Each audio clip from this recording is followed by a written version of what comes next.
Hello, and welcome to this week's episode of Open Wounds Podcast. I'm your host, Candace Kirby, and today we're going to be talking about my recent experience at a Vipassana meditation course. So I will just briefly introduce this before we dive in.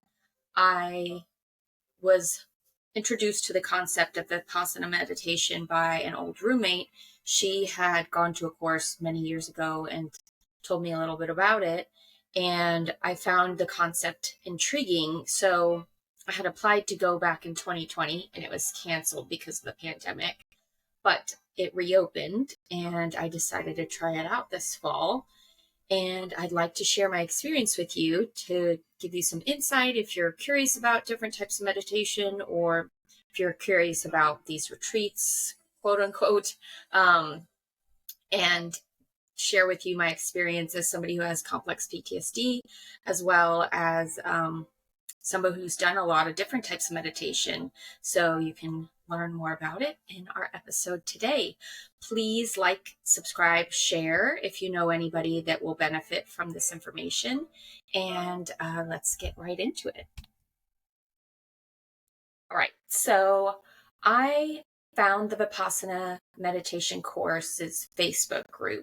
There is a website. I think it's Vipassana, or no, it's http://www.dhamma.org. So if you're interested to see if there's one in your area or to learn more about the meditation practice, you can go to that. They gave me this, which apologies for the staining on the info packet. Something was in my backpack that got all over it, which is a little bit of a representation of my experience with this. But anyway, so first thing, I'll just share with you what Vipassana is. It's a type of meditation that focuses on three concepts. The first one is your breathing. It's a very simple, observe your breathing. Like just watch it go in and watch it go out. Try to focus your brain back on your breathing over and over again. If there's things, obviously, as we meditate, things come up in our mind. The second concept that they move into, and I'll explain more about this as we go, is body scans. So you're looking for sensations in your body, you're scanning the different areas of your body, and you're just being a neutral observer of what comes up as you're scanning, what sensations you're feeling. If it's a physical sensation, if it's, I'm sure other people experience emotional sensations, but you just scan your body and neutrally observe is the instruction as you go through the scan. And then on the very last day, they do a like loving kindness is what I've heard it called before, where you basically extend love, compassion, and empathy towards the greater globe and your community, or whatever you want to call that. So that's the gist of Vipassana, like in a nutshell, boiler point. My experience with it, there's a lot of rules. And so I'll just start with that. Like when you sign up, you get an email from the course telling you, hey, these are, the dates. This is when you'll check in. It's supposed to be 10 days of sitting, but there's also an additional day at the beginning and at the end for like onboarding and gathering your stuff and getting settled. So it's technically more like 12 days. So when you get your email from them, it says like, yes, you've been accepted to this Vipassana course. Here's what to expect. Like, here's some things to pack or bring. Here's some things to not bring, which was more surprising to me because it seemed to be different from the last time that I signed up. They were saying you cannot bring reading materials. You cannot bring journaling materials, no paper, no pens, no, obviously because it is a silent meditation as well. No one is talking aside from the teachers for the 10 days that you're there. So obviously no music, no headphones, no iPods, nothing to play music. They take your phone away from you when you check in, and anything valuable that you don't want to go missing. So like I turned my purse in and my phone in. So that alone for a lot of people is going to be pretty life altering, to not have your phone for 10 days and also to not talk for 10 days, which was honestly my main draw for why I wanted to go. I was like, I am so overhearing just like da da da da da da da da all fucking day from people, like from my family, from my neighbors. I just craved the silence and the peacefulness. And I really did enjoy it while I was there. I was loving that part of it. The one of the other rules is like your clothing has to be very modest. You can't show your knees or below your knees, or I'm sorry, like knees or above your knees. So you could have like cropped capri pants, and you couldn't show your shoulders. Everything had to be like loose fitting, nothing see through. There was a lot of like rules about that. But as I went through the course, the rules tended to increase. Like each day there would be a posting outside of the meditation hall with a new set of rules that we were suddenly supposed to adhere to.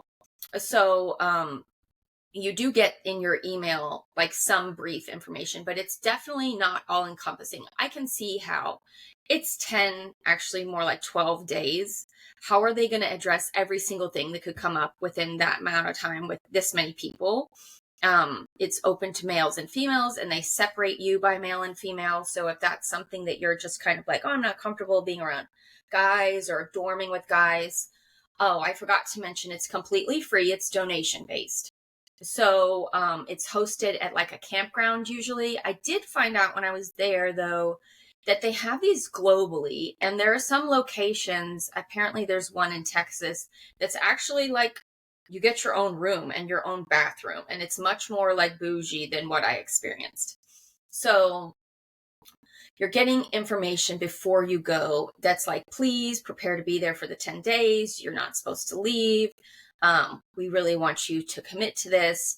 Also, like, here's some brief rules. But, you know, like I said, as you go through the course, the rules tended to mutate and change a little bit as you experience it. But I did know I would be sleeping in dorms. I did know I'd be bunking with other women. I did know it was going to be like a communal bathroom type campground situation. I also knew going into it that meals were going to be a little weird, especially for me as a tourist. I'm like food all the time. And so I was worried about that. They give you all vegetarian meals, and because you also can't talk, so you can't be like, I don't like this. Either way, you're just getting fed whatever you're getting fed. So every single day it was oatmeal for breakfast with some fruit, boiled prunes, and a little bit of Greek yogurt if you were lucky, if you were one of the first few people into breakfast. Some days there was no Greek yogurt. There's a lot of like teas and hot teas and instant coffee, which I didn't find the instant coffee until the night of the second day. And so the first day was a shit show for me because I had a horrible headache all day long. And I finally took a migraine pill towards the end of the first day because I just couldn't think straight because of the migraine. And then I had to take one again the second day because the headache didn't go away. And so I'm definitely addicted to caffeine, if you can't tell. But anyway, the food is very light, no meat at all. So very little protein. Lunches, on certain days they had like lentils or chickpeas in the food. It was very like there was spaghetti, but instead of meat in it, it was lentils. So those days, the lunches were more filling than the days where there was like no protein in the food at all. We had a couple days where it was like a soup with tiny bits of tofu, and I didn't get very much of the tofu. And then, you know, it was just a lot to process food wise for me because you don't have any control over what you're being fed. And yes, you can eat as much as you want, really, but with that type of food, you're gonna, like, especially if you're like me and you're used to eating protein and you're used to eating more food, like, I guess heavier, denser food. I was hungry after 3 hours. Like, they feed you at 6 a.m. and I'll show you guys this schedule because that'll kind of help explain. But also with the food, you get no dinner. It's just fruit and tea for dinner at 5 o'clock. So I'll show you this schedule here in a minute of what the hours are. And I think you can find this booklet online if you're really interested in reading more about it with the schedule on it, because all the camps and all the retreats go by this schedule. So dinner is at 5, and it's just a banana, an apple, and an orange. And you can have tea or coffee, which, again, I was starving, like hungry after 3 hours after I ate every single meal. Well, maybe sometimes the lunches might last longer if they did have the starchy beans and stuff in them. But generally speaking, I was hungry well before meals, and then pretty quickly after them. The other thing is sleeping, because you're supposed to be, I thought I was going to be sleeping in a dorm on a bunk bed. But when I got there, they're like, oh, here's your tent. And I was like, oh, a tent? I mean, I guess it's a little bit more privacy, but it is a tent. You're still on the ground. And you had a little mattress in there, but you were responsible for bringing all your like linens and your towels, and you're supposed to bring a bowl and a plate for your food and all that stuff. So it's very campgrounds like, unless you go to the one in Texas. Apparently that's a little bit more bougie. But again, all of this is totally for free.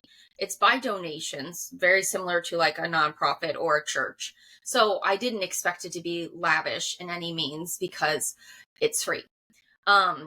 The sleeping was another thing that I was a little bit worried about, because they have you waking up at 4 a.m. and then you're not going to bed until 9:30 every night.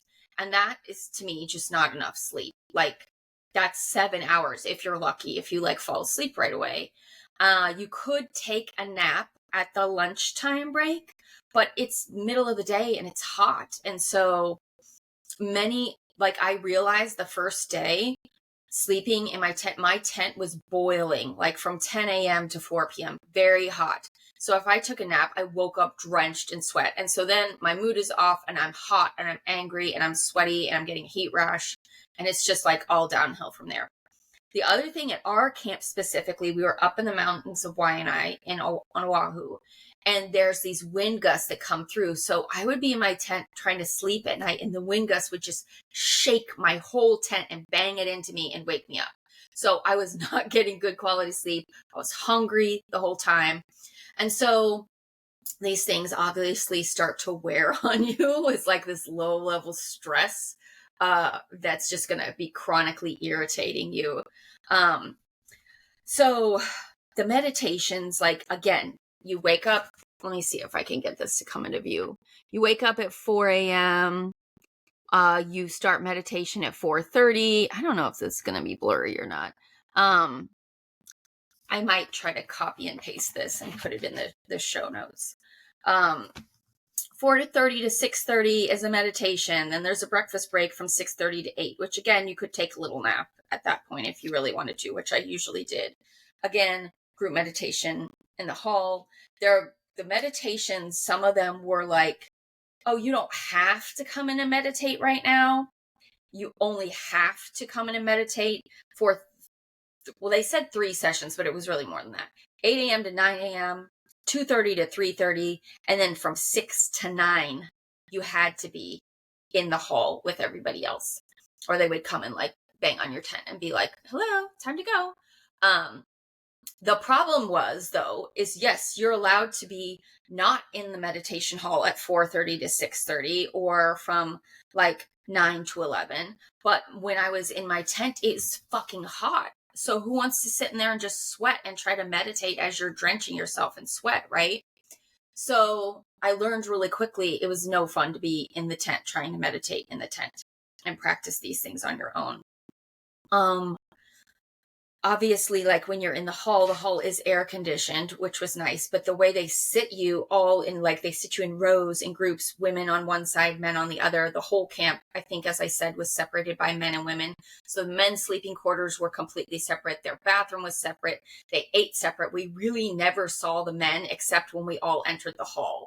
And when you get in the hall, you're supposed to close your eyes and start meditating. So you're not supposed to be like looking around at people.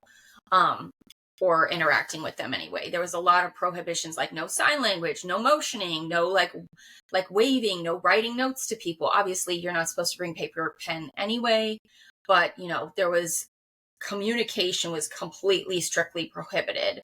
The teachers for were assigned by gender. So there was a male teacher and male assistant teachers, and then there was female teacher and female assistant teachers. So if like on the second day I woke up feeling like I was having a ton of allergy stuff from the wind blowing shit into my tent, I would wake up and my blankets would be just covered in dust and it had gone through the screens of my tent. And so I was having a bunch of allergy stuff and I wasn't sure if I was actually getting sick or if it was allergies. So I went to one of the assistants and I said, hey, listen, I'm not feeling good. Can I move to the back of the room so I don't make anyone sick? And they're like, yeah, sure. Here's some masks. Just check in with us. Here's some vitamin C. I will say the staff, for being completely volunteer, was so kind, so generous, so loving and compassionate about how tough this is for everybody. They had from 12 to 1, you could sign up as a sheet and go and ask the teacher questions about the meditation. So there was an outlet. If you were one of those people that just has to talk, you could sign up for that, which I noticed on the door. That list was always full every single day. The list was full of people wanting to talk to the teacher. So what I will say is, like, if you have, like, I usually, when I'll meditate at home, I'm sitting on my bed with pillows behind my back, leaned against the wall, and I can either cross my legs or put my feet out straight. And in this position, I can sit here for a good hour, no big deal, no problems at all. But I'm sitting on a mattress and I've got cushions behind my back. So we're talking about sitting for close to 10 hours, if not more, a day on a 1 to 2 inch cushion with a little bean bag under your bottom. There are extra bags, and if you were prepared, which I was not, you could bring your own cushions. You could bring this thing called a back jack, which was like this folding chair that popped open and it would like rotate like this. A lot of people who'd done this before had those. So I would say, if you're gonna go and try this, bring all the things. Bring a giant suitcase full of all the fucking things, because it's better to have them and not need them. There was a lot of people that had these like little wooden benches that you could sit your legs on, or sit on your bottom and kneel so that your knees were going behind you or underneath the bench. So I would say, if you're going to try this, bring all the shit. Bring all the cushions, bring all the pillows and the blankets and all of the things, because it is better to have them and not need them, to be in my situation where I did not have them. So after the first day was horrendous. Like, I will say, I was like, what the fuck am I doing? Why did I do this myself? This hurts so bad. My back hurts, my knee hurts, my shoulders hurt, my neck hurt. Like, and then you're hot because you're squished in between people. You're just like all lined up in little rows, right? And so even though the AC was running, I was not cool whatsoever. It did help when they let me move to the back, because then I could straighten my legs out. I wasn't so crowded. Like, when you're up in the group, it feels like you're in an airline seat. Yes, you can move around. You're allowed to move around throughout the meditations. You're not supposed to sit still until like the 4th day. But there's like, where are you going to move your legs? It's like an airplane seat. Yeah, you can move them, but like, where? And so when I moved to the back, the airflow was better. I could stretch my legs out. It did improve on day 2 to where I wasn't nearly as miserable. The headache was lessened because I'd taken the medication and I could move around. And I did not like that feeling, which I think, going back to the concept of complex PTSD, interacting with this, I don't like feeling sandwiched in between people. It makes me very anxious. It makes me feel on edge and unsafe. Like, I just can't relax if there's people all around me. Like, I need my space, right? So I did better on the second day. And the second day, the rules were still a little loosey-goosey. Like, I realized, oh, if you don't really want to meditate, you can go wander around and take a walk on the campgrounds. It was not a big campgrounds by any means, but you could take a walk, or you could sit under a tree, or you could lay on a blanket in the grass, which a lot of people were doing. But on day 3, crank went the rules. And I noticed when I was leaving, I talked to one of the teachers and I said, it felt like every single day you guys just squeezed us a little harder. And she goes, oh yeah, absolutely. That's kind of part of the process. And I was like, all right, I got it. Because it seemed like the first 2 days, it was like, this is going to be fine. If my back's hurting and I don't feel good, I can just get up and go walk outside. But by day 3, they were like, during the meditation hours, which is basically, unless you're eating a meal or sleeping, you're supposed to be meditating, right? So you're not allowed outside unless it's a lunch break at that point. So all of that fun freedom went out the window day 3. So again, my tent is fucking hot. So what am I going to do? I have to go back in the hall and sit. And so on the 3rd day, my back just was like not having it. And I was in pain, a lot of back pain. And so I was very hungry. I was in back pain. I wasn't sleeping because my tent was getting blown to shit every single night. And I was miserable all day Wednesday, or not Wednesday, the 3rd day. And so I was just like, okay, maybe it'll get better. I'll ask to move up against the wall. So the morning of the 4th day, because the night of the 3rd night, the wind just blew and blew and I was not getting any sleep. And so I woke up the 4th day and I was like, I want to go home. Also, I will say simultaneously, every single night, there is a 1-hour teaching by S.N. Goenka, I think is how you say his name. He was talking about being from Burma and then he was talking about being from India. I don't know if he's originally from Burma or India, but this is a Buddhist type of meditation. They said it's non-spiritual. Like he gives this whole speech on the first night about how it's non-spiritual and it's not affiliated with any religion and it's universal and anyone can do it and you can believe whatever you want to believe and still do this. He kept saying it's very scientific, which it was invented probably in the 60s. My assumption is I didn't do a ton of research on that. But I'm assuming back then it was very scientific and cutting edge. And yes, the practices of watching your breath, of scanning your body, of, emitting love and kindness and generosity to others are very, very helpful to you.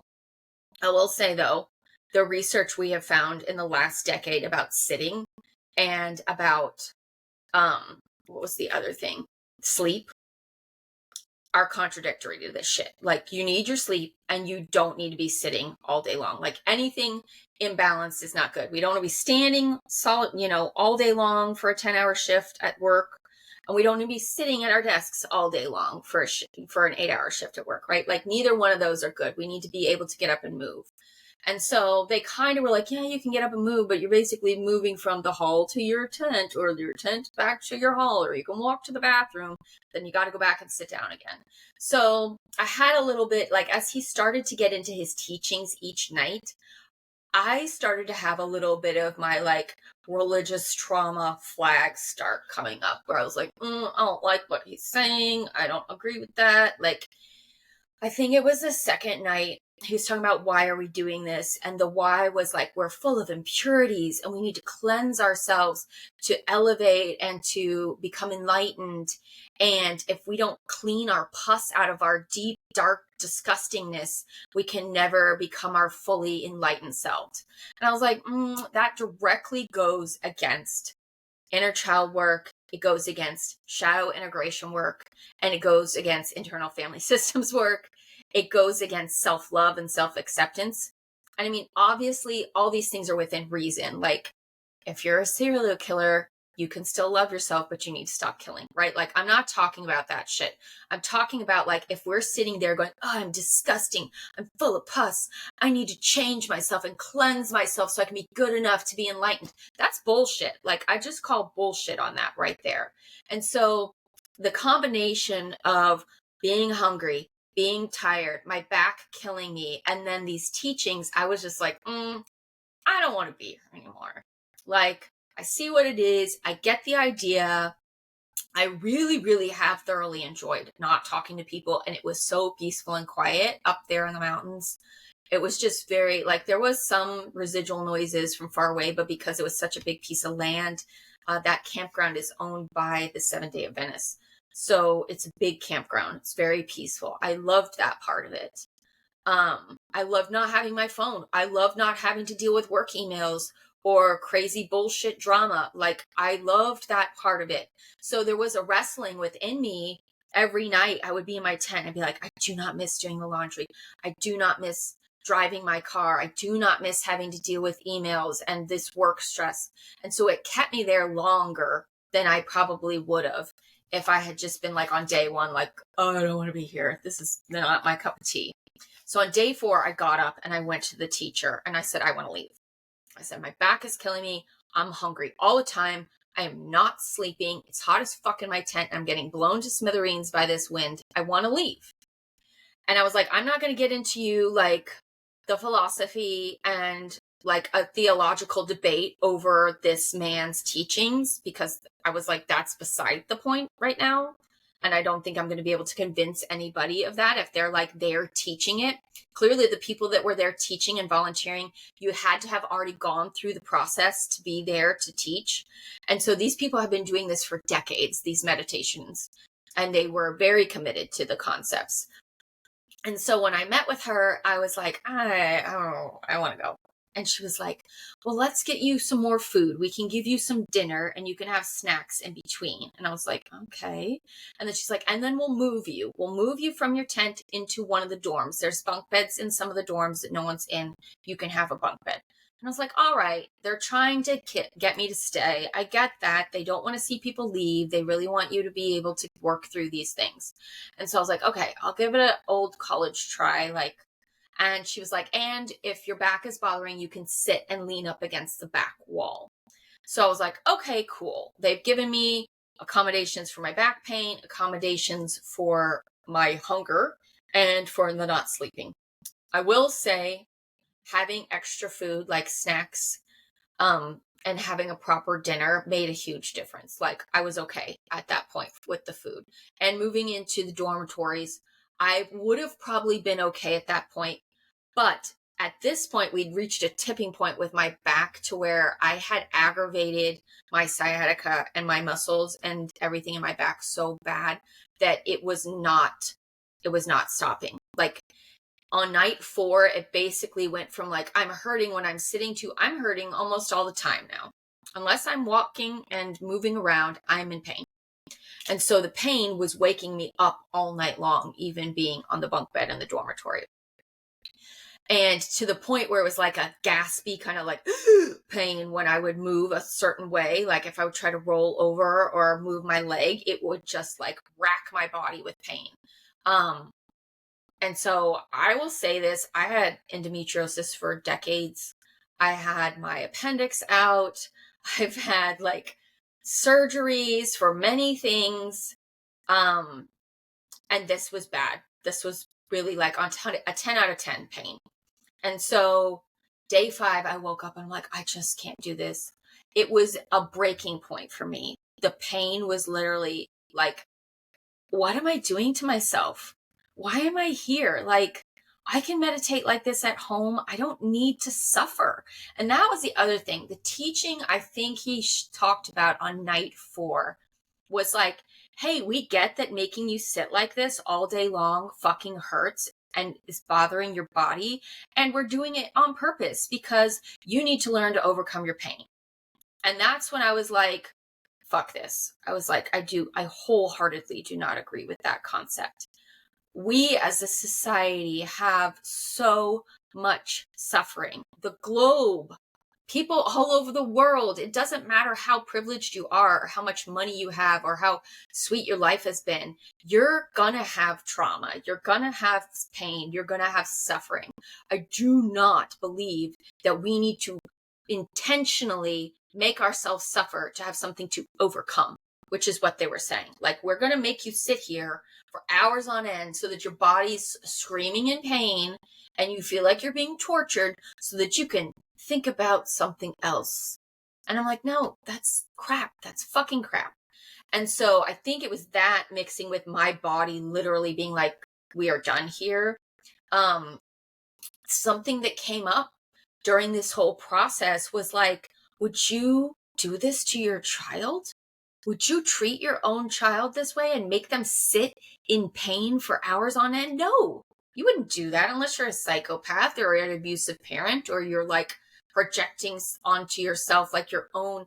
What that's coming from with his teachings is that we are shitty beings and we need to be punished in order to be better. And it's, even though it's Buddhism, it's the same shit as Christianity. It's the same thing as like all these other religions where you're bad and you need to atone for your badness. And so I was like, I'm not doing this.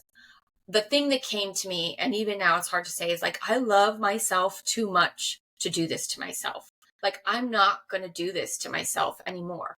I don't deserve this. Nobody deserves this. If people want to choose to stay, and maybe they weren't in as much pain as I was, and maybe their core strength, I mean, that was another thing that came up, is like very clearly my core strength to hold myself vertical in an upright position for 12 hours a day just wasn't there. Like, I'm used to sitting in a chair in a car, in a chair at a table, whatnot. And so again, if you're going to try this, I would definitely recommend making sure your core is super strong, or that you have all the supports you need, because it is hard work, not only to keep your mind going back to your breath or back to scanning your body. It's hard work physically sitting that way. And so the morning of the 5th day, I woke up and I was like, I feel like shit. I'm in so much pain. I don't want to do this. And so I went to the teacher, because the teachers don't actually show up to the first session until 8 a.m. Like, you're just meditating on your own with the group until then. And I said, I want to leave again. And they're like, oh, well, are you sure? Can we please give you a chair? Maybe a chair would help. And I was like, fine, I'll try a chair. But at this point, my back was so aggravated and agitated. It was just hurting almost all the time. Unless I was standing and walking, it was hurting. And so I was like, I'll try a chair. Now looking back, I'm like, I wonder if they have some kind of training as teachers to get you to ask 3 times before they say, yes, you can leave. I mean, even the first time, she's like, if you're dead set on leaving, I'm not going to tell you no. However, please don't leave. And so that's what it felt like the second time. It's like, please don't leave. Let us try to accommodate you. And I was like, I feel really bad, because I'm like, you've accommodated so much. Like, I don't want more accommodations. This isn't what it's about. My back is in excruciating pain. And then, of course, like, a lot of his teachings talk about, it's very black and white, which my therapist and I have worked a lot on, because when you come from a religious upbringing, or you come from a borderline parent or a narcissistic parent, or these abusive environments, you develop very black and white thinking. It's good or it's evil. It's Jesus or it's the devil. It's like, you're sinful or you're atoned. Like, there's all these things, right? And so his teachings are along those lines. He's like, you're either craving something or you're avoiding something, which is true. We do crave things and we avoid things. However, he was teaching along the lines of, like, just become this neutral monk who never craves anything and never avoids anything. And I'm like, well, number one, you need to avoid some things. If you put your hand on a burning stove, and you can't just be like, I'm a neutral observer of my flesh burning, I'm just accepting this. Like, that's crap. There are things we need to avoid in life. So I didn't really love that concept. Obviously, when you run from pain, it's not going to get any better. But I do think that there's like a middle ground here, right? And then the craving thing. Yes, obviously, if we're craving things that are not healthy for us, or we're craving escapism, there's always an imbalance that can happen with craving and aversion. But I think there's a healthy component to craving that he was completely overlooking, where if we crave to improve our mental health, or we crave to improve our physical health, or we crave to improve our relationships, or we crave to improve our learning, like we want to learn more, we want to be curious and engaged with the world around us, there's, I believe, nothing wrong with those kinds of cravings. And so I was really struggling with these teachings he was sitting there saying. And so I was like, I don't really agree with that. But again, going back to, I'm asking to leave now on day 5. And she's like, well, you're just avoiding the pain. You're just craving to be pain-free and avoiding the pain. And I was like, whatever. Like, I don't want to argue with you over your own philosophical belief system. Like, this woman was much older than me, and if this is how she's chosen to live her life, that's her business. I do not care. God bless you. Go on your way. Enjoy it. But for me, I was like, this is not okay. And I even tried to express that to her on day 5. I was like, I feel like my work on self-love and self-acceptance has taught me that I need to respect my limits. And when my body is screaming at me and I'm becoming angry, I need to look inside and honor those things and validate them. And if my inner child is saying, We don't want somebody punishing us because we're full of pus, or my physical body is racked with pain because it doesn't want to be sitting anymore. I need to look at that, acknowledge it, and if I can in any way, address it, right? Like that's the internal power that we have, is to change what we can change, right? And so I was just like, I don't want to fucking sit here and talk to you about craving aversion. And yes, you can say that about anything in the world. Oh, I miss my family. Well, you're craving your family, or you're avoiding your loneliness, whatever, right? But there has to be some balance. And so I was getting really frustrated about that.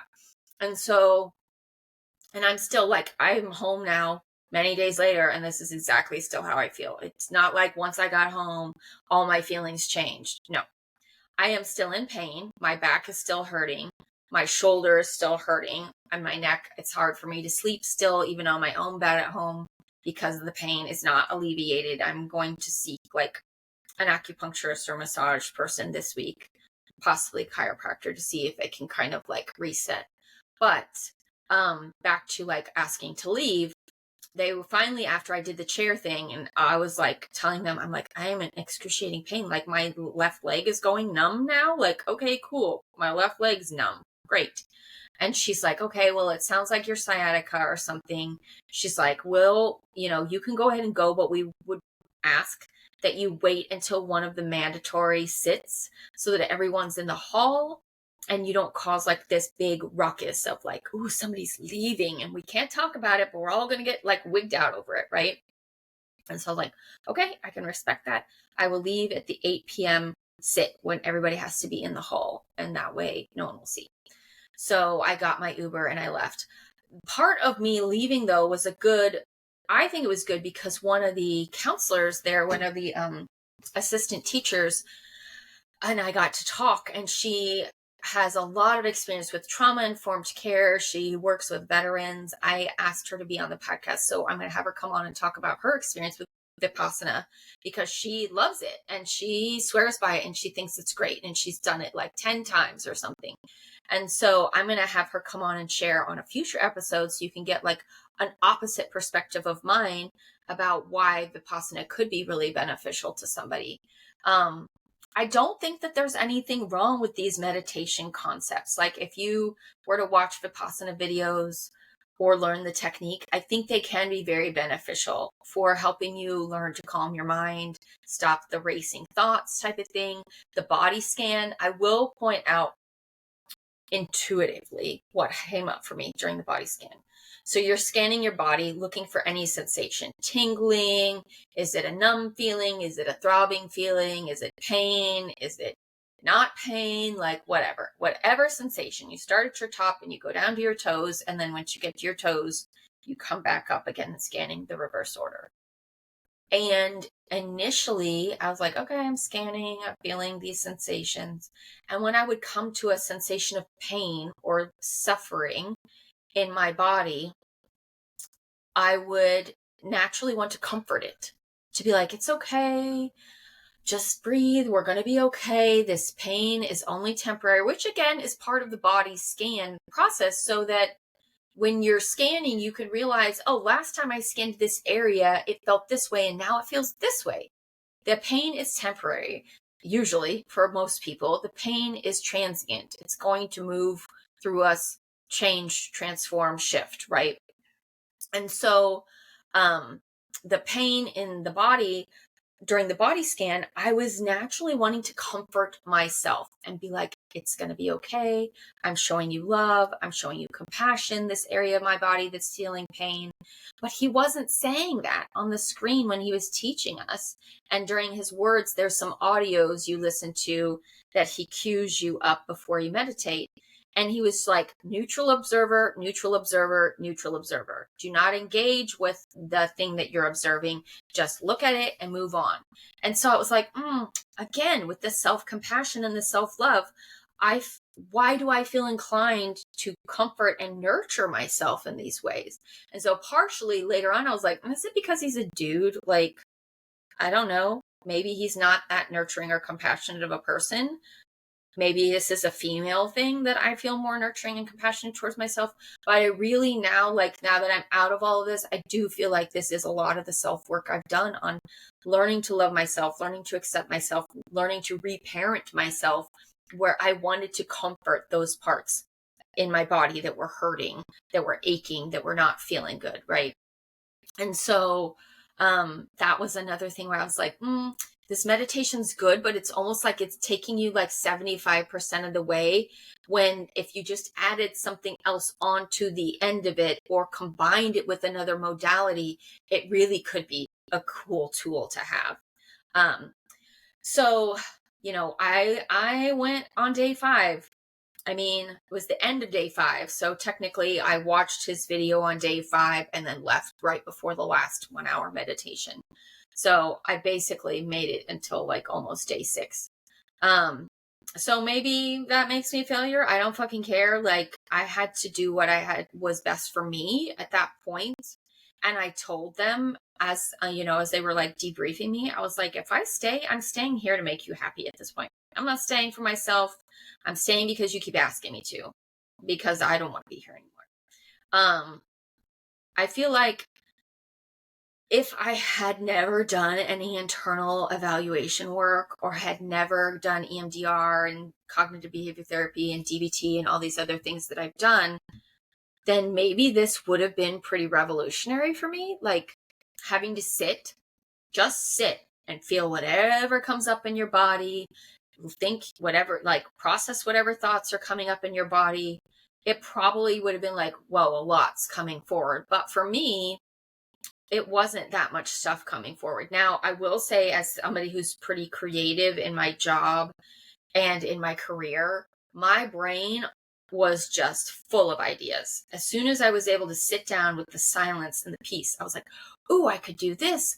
And if I'm doing this, I could do this. And I want to do this. Like with my professional work in interior design, I was like, I want to do this to this space and this space. And I created basically an entire house in my head in a day, right? Like all the rooms, all the furniture, all the finishes, all the selections, boom, boom, boom, boom. My brain was racing. And so I really wish I had broken the rules of not bringing paper and pen in, because when I would get out, I was like, I want to write all this down. I want to write all this down. And they're saying, oh, if you bring paper and pen and you journal, it's distracting and you're using other modalities. They were also saying, like, don't do yoga, don't do any exercise routines, which again, if that's something that you're using as a coping skill to help regulate yourself on a daily basis and it's taken away from you, that can be really dysregulating for a lot of people. I could see people really struggling with, like, I want to do my yoga, but they're telling me not to, so I'm going to like half do yoga, especially with the fucking sitting. Your back is racked with pain. Literally everyone would come out of that meditation hall on the breaks and be bending over and doing lunges and doing back stretches, all these things, because it's just going to generate pain in your body. No way around it. And for them to be like, no, don't do any yoga or anything that'll help your back pain. Like, again, I felt like it was a little asinine and a little bit like punishing yourself for what, right? For what? And so, so I left on day 5. There would have been, well, that was the night of day 5, I believe. And so 6, 7, 8, 9. And then the 10th day is just like the loving kindness meditation. So I'm not exactly sure how much more I would have got out of those days. I do think if I had started out with more pillows and a back support, I probably could have made it through the whole thing. Now, would I have left because of philosophical things pissing me off? Maybe. Would I still have been in pain because that's a fucking lot of sitting to not be able to get up and move around? Maybe. I know for sure the hunger thing still would have got me, and I still would have complained about needing food.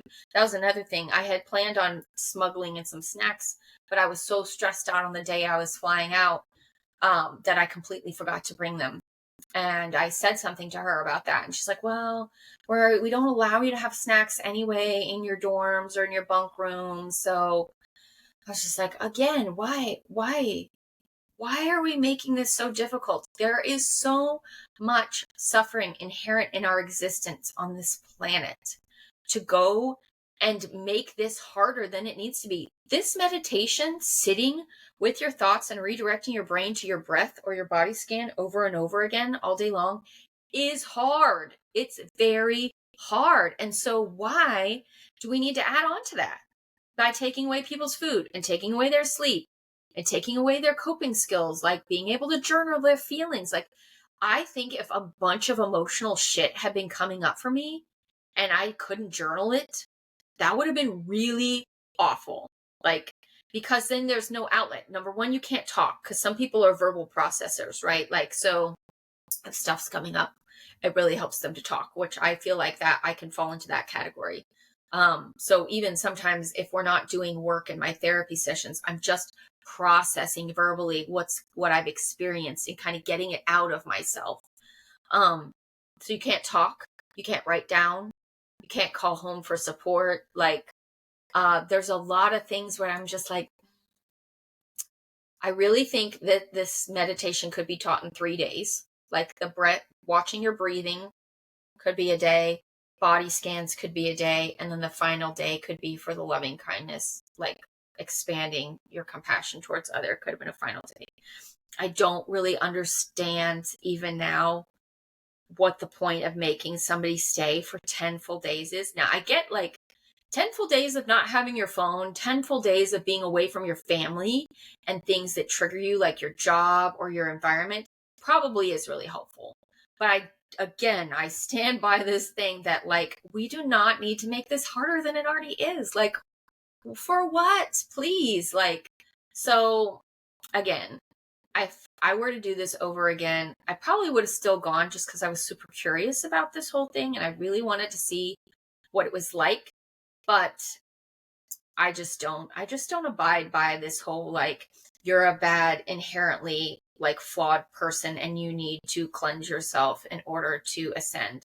I will say he said on one night, he goes, now you don't have to believe this, but the Buddha guy, apparently Buddha is like just a prophet's name. So anyone who was a prophet and became enlightened got the title of Buddha. So it's almost like, I didn't know this until sitting through this. It's almost like pastor or minister or saint. There's lots of them.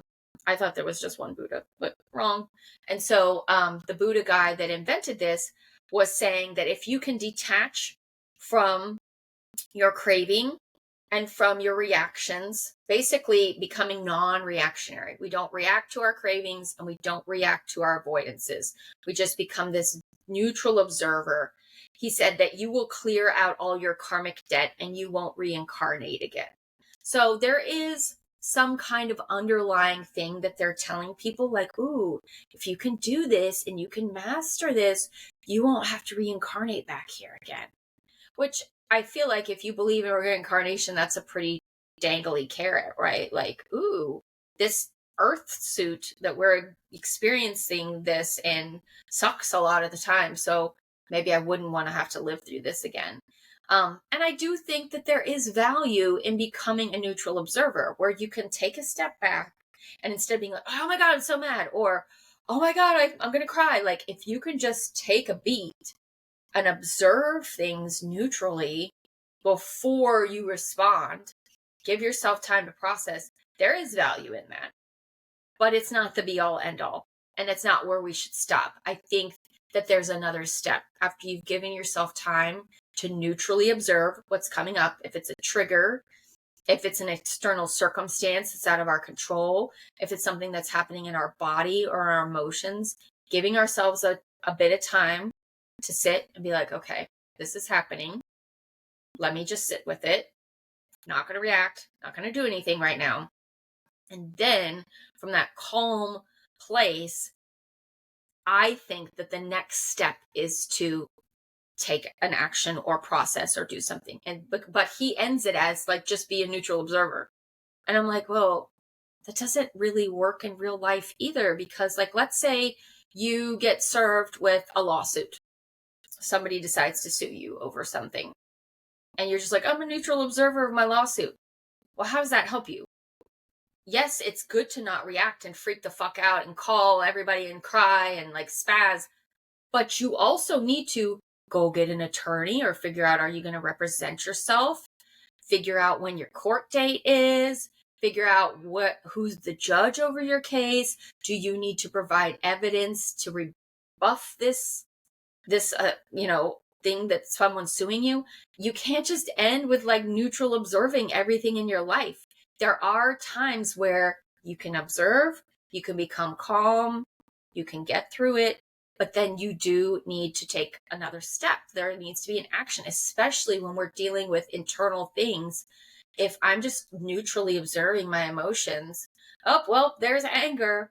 Oh, well, there's sadness. Just going to sit here and check out. Like, I don't agree with that. That's kind of a form of disassociation to an extent where we're not really looking at, because I know for me, these patterns will keep reappearing if we can't learn to metabolize them and step through them in a new direction. So, for example, if it's anger and it's coming up, if I'm like, oh, I'm just a neutral observer of my anger, like, okay, but what is the anger here to tell me? Oh, the anger's here to tell me that I'm a doormat and I shouldn't let people walk all over me anymore.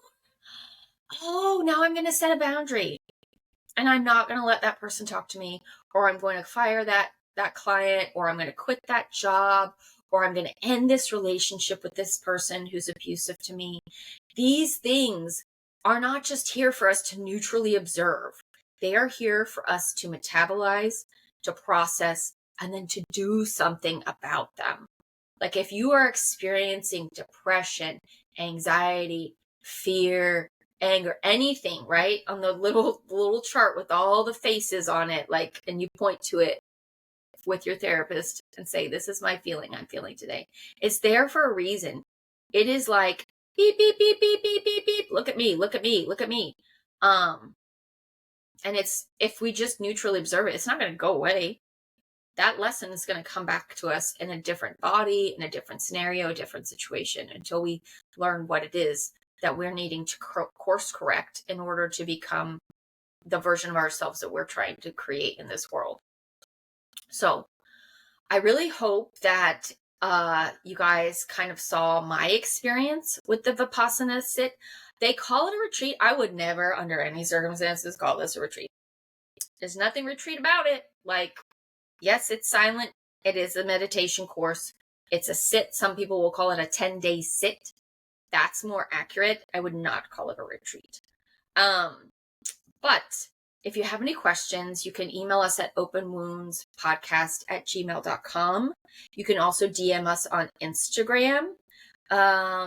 And I hope this was helpful for anybody who is curious about a 10-day Vipassana sit, or maybe you have gone on one and you have a contrary experience to mine and you loved it. Please message me, like, let's talk about this, because my experience is not the experience of everyone else. And I'm sure there's people, obviously people will go back over and over again. There was people at this meditation on the very first day when we were still talking who had gone before. Oh, I forgot to mention, the people who have gone before have even more rules than the people who haven't. People who have gone before only have lemon water for dinner and are not supposed to have a mattress at all to sleep on. They're supposed to be on like a sleeping bag. So again, this whole squeezing and pressurizing and creating more resistance and tension is a concept within this Vipassana meditation. So yeah, I would love to dialogue with people who've gone and love it and tell me why they love it and why they disagree with me, because hey, I could be wrong. Maybe this is really great for some people. But this was my experience with it. I hope you guys have enjoyed this episode, and I look forward to talking to you again soon. Thanks so much.